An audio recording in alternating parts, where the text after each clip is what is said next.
Good morning. Hi, this is Peggy Ayers with CIBM Mortgage. And I am Trish Toutloff, and thank you for joining us today for Down Payments 101. Just so you know, Pa Yang is not with us today. She's no longer with our company, but we totally wish Pa the best. Trish and I are committed to bringing you this series, Lending You a Hand 2.0, and please continue to join us once a month. That's right. So thank you so much this morning for joining us for Down Payments 101. Just a couple little housekeeping items here. This is going to be recorded, or it is being recorded. So after the event, if you want to, if you would like a recording of it, just let us know. You can post something or send us a message or whatever, and then we would be happy to send you a YouTube, or you can go to youtube.trishttoutloffmortgage.com or youtube.peggyayers.com. We're also, please be sure that you mute your microphones. I think we pretty much have everybody muted, but be sure to mute those if not.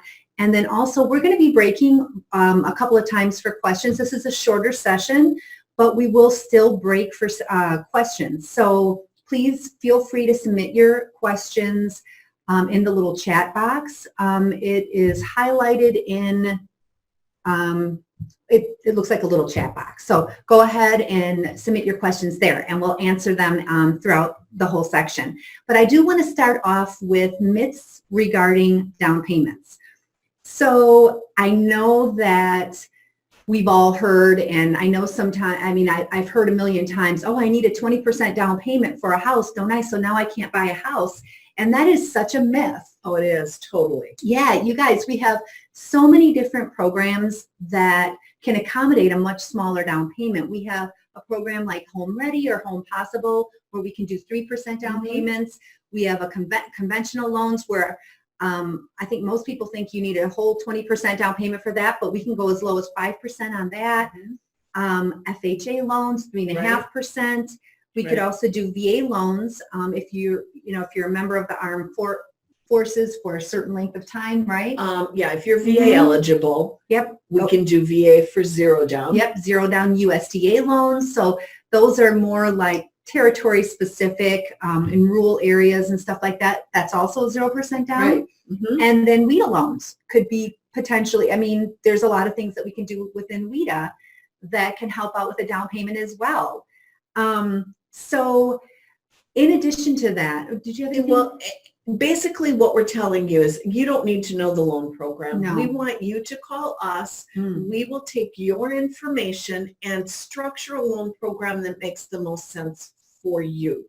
You need to be aware that some of these loan programs do have income restrictions, and sometimes it's not just the borrower's income, it's the household income. Thus, if you have grandma living with you or mom and dad and they receive Social Security income, that income counts towards the household income. So that's a key point on that. So different loan programs require different things. That's where it's so important to talk with your loan originator so that we can structure things that make sense for you. Absolutely. So now, what about PMI? I hear about that all the time, private mortgage insurance. That's not an insurance policy on you. That's private mortgage insurance. What about that? Well, private mortgage insurance, just so that you're aware of, every loan program has what they call private mortgage insurance. In the case of an FHA loan, it's called mortgage insurance premium. In the case of a rural housing loan, it's called a guarantee fee. The VA loans have funding fees. So every loan program carries it. And what it is, it's if you come in with less than a 20% cash down payment, you're required to purchase this insurance for the lender. And the lender, it's embedded into the loan in a lot of ways, and it should be explained to you. But what it does is it insures us, the lender, that if you were to default and not make your mortgage payments, that insures the down payment that you don't have to make it up to the 20% to that lender. So if we have to foreclose against your home and sell the home, that insures us to that 20% level. So that's so important to know that it's pretty much embedded in every type of loan program. So that's what PMI is. So are you saying that if I come in with a 5% down payment, that PMI protects that additional 15%.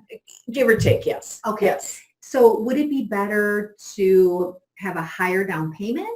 Well, in the case of a conventional loan, when we're talking the PMI insurance, private mortgage insurance, there's different ways that the lender can structure that loan to pay for that private mortgage insurance. Rather, most lenders will just look at the monthly premium and just tack that on.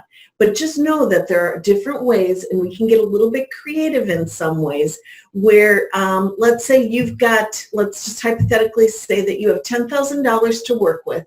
You're buying a $100,000 home, and you want to put, you want to use your full $10,000. Well, in some cases, we may ask the sellers to pay something for you so that you pay the PMI insurance in one lump sum rather than a monthly basis. And normally you're saving yourself thousands of dollars by doing that. Thus, your money can be used as a down payment. So we could get you in for 10% down rather than the 5% down, which affects your interest rate, it affects the PMI premiums, it affects everything. So just know that we can get creative in conventional loans on how you pay that PMI insurance. So your lender is the expert on this. Yes. So it's really important that, you ask questions. And the reason why we ask a lot of questions too is so that we can kind of figure out what program, what down payment, so we can tweak those numbers in a way that would actually benefit you.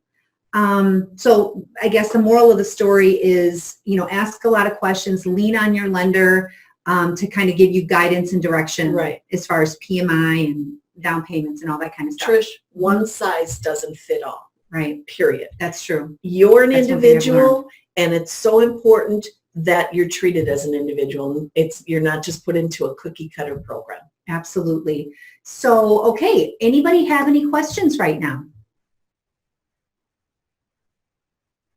We'll just wait a minute here to see them all come in. We hope everyone is well through all this time. Oh, yeah, no kidding. It's been things haven't quieted here at all. No, but it's been crazy. Yeah, but the roads are quiet, the parking lot is empty. So that's kind of interesting. Okay, so I don't see any questions that came in. So yeah, I am going to go ahead and move on to first-time home buyer grants. This is kind of an interesting, thing to get into, are the whole grants and stuff like that. So Peggy, what about that? I've heard about the Federal Home Loan Bank, and then I've also heard of local grants that might be available. There are grants available. Now just know that it is income specific, and they're looking at household income. So if you have more than one individual in the house, even though they're not going on the loan program, that does have to be counted into the total income for that household. So that's so important. And the incomes on that are lower. So not a lot of people qualify for the grant. It's about 80% of the median household income, which is in the low 40s, just roughly. But the grant programs, if you do qualify, are incredibly awesome. So just so that you're aware of that. What about paybacks and forgiveness and stuff like that? How does that work with those? Each loan program, so let's talk about the Federal Home Loan Bank. If you put $1,000 of your own money, so you still have to have money to do this. If you put $1,000 of your own money, you're able to get a $3,000 grant. So, and if you put $2,000 of your own money, you're able to get $6,000 in a grant. That grant can be used towards closing costs. It can be used towards down payment. So you still have to have some money in the transaction. Again, it's income specific, but their grant is a 5-year forgivable grant. So if you stay in the house, if you keep that same mortgage for 5 full years, you don't pay it back. Okay. But if you refinance, or if you pay that loan off early, in other words, you sell the house or come into the lottery or something and pay it off in full, then you would need to pay a portion of that back. Okay. So each grant program is handled a little bit different. So even the local grants. Gotcha. So I want to kind of move into the whole large, deposits as far as down payments and stuff like that are concerned. One of the things, we all like, especially in really uncertain times, we like to keep our cash and not maybe deposit that into the bank. And I know we've mentioned this before in previous sessions and stuff like that, but even though cash is king and it is, like Peggy always says, our legal tender here, it doesn't equate as far as a mortgage, as far as the mortgage process is concerned and as far as down payment. So what I'm trying to say is, cash for any purposes does not work in a mortgage. So we have to source where the money's coming from, which is why we ask for 2 months worth of bank statements, because we need to take a look to see where your down payment is coming from. Is it coming from a loan from a 401k? In that case, we need to see the 401k statements. Right. And we need to, basically we have to follow the money trail. Mm-hmm. That's so important. It is important. Let's say you received your tax refund, but you never deposited the money. You cashed the check, but you never deposited the money. We can't source that. There is no money trail. It hasn't been deposited into an account. So unfortunately, we're not able to use that. Unless you deposit it and leave it sit for at least 2 months bank statements, and then we're not seeing that large deposit. That's key. Trish, I just had one a couple of days ago where someone saved up and keeps money at home, and they deposited $1,000 in cash into their checking account, and then had the teller write them a cashier's check for $1,000, gave that cashier's check as their earnest money to the real estate agent. So that's your good faith money, and gave that to the real estate agent. Well, when I got the bank statements, now I have to source that $1,000. Where did that $1,000 come from? Unfortunately, because it's cash, I have no way of sourcing that whatsoever. And luckily, they don't need that money in the mortgage transaction. And they have other sources of cash that is seasoned and that we're good with. So I'll be able to pull that out of the transaction. But that's where, if you're just depositing mattress money or cash at home, it's not usable. Yeah, I like that word, seasoned. That makes sense to me. It's got to be seasoned, sourced, all those words. A couple of other examples is if you're selling your car. We did mention this in a previous session as well, but if you're selling your car and you're just keeping the cash, that does not work. We'll have to have a sales receipt. That money has to be deposited into your account. We have to be able to see that over the course of a 2 months bank statement. And we also need to see the bill, along with the bill of sale. We need a copy of the title transferring it.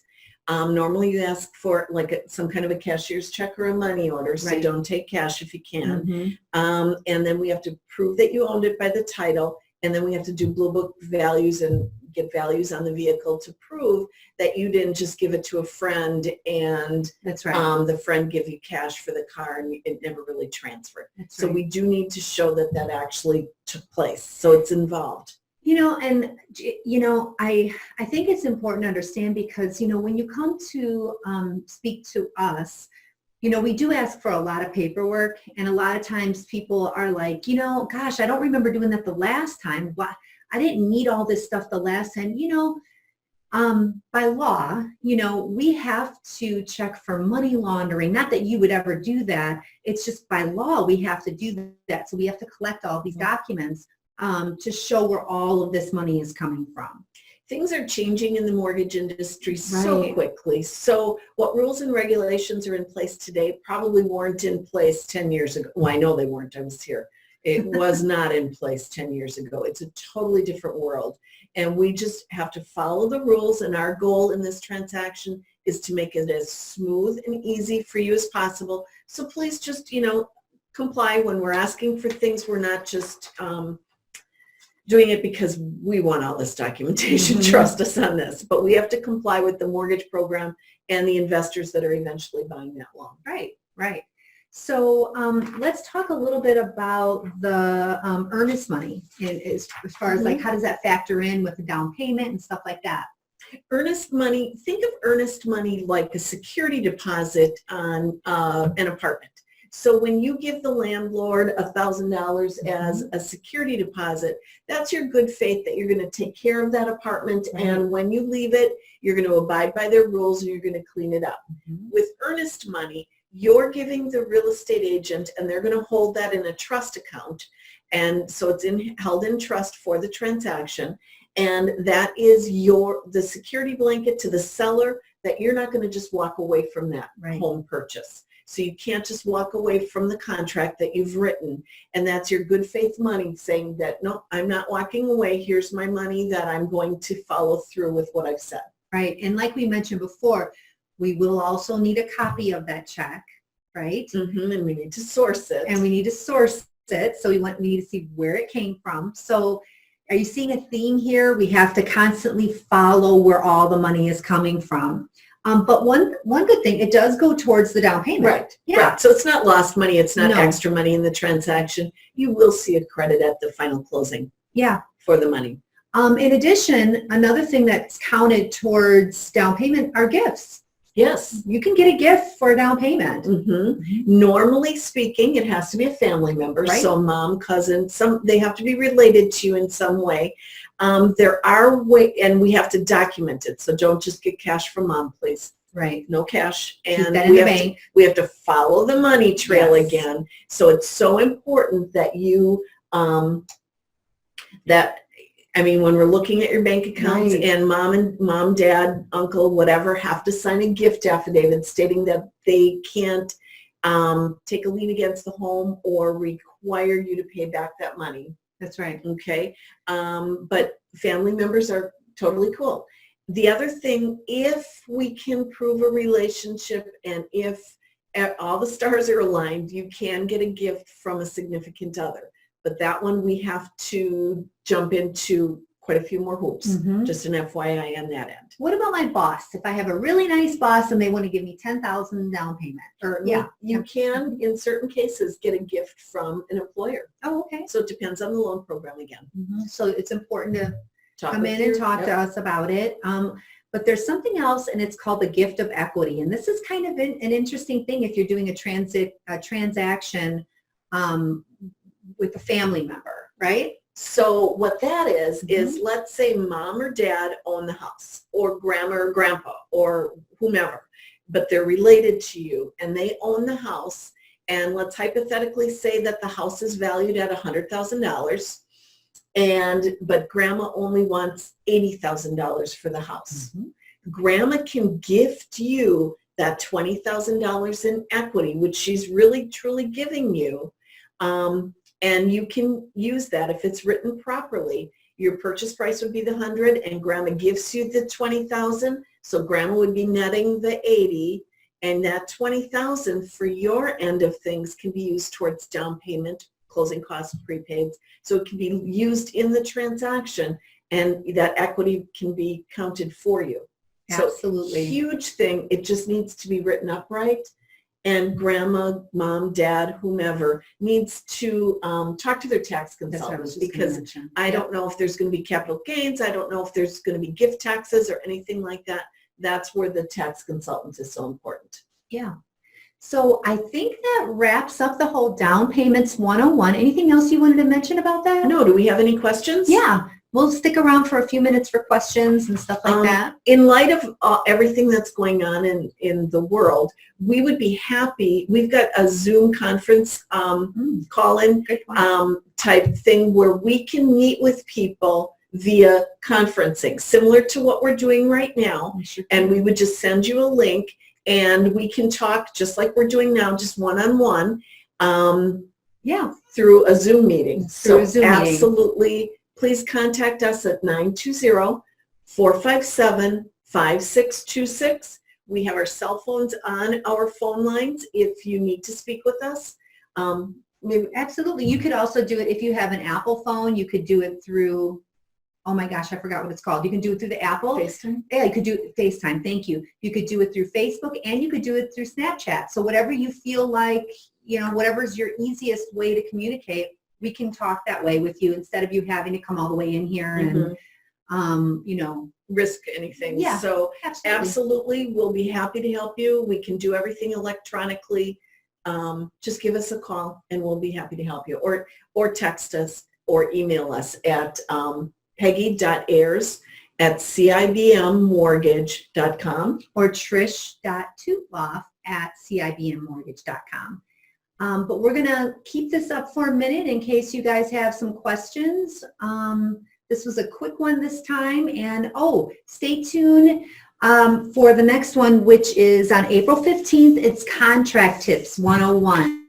So we're going to be giving some contract tips from a lender standpoint at 9 o'clock in the morning on April 15th. So thank you so much for joining us, you guys. Don't forget, this is a recorded one too, so we're on YouTube, and if you would like that sent to you once it's recorded or once it's downloaded, then we will go ahead and do that. Okay, have a great day. Thank you so much. Alrighty, bye-bye. Bye now.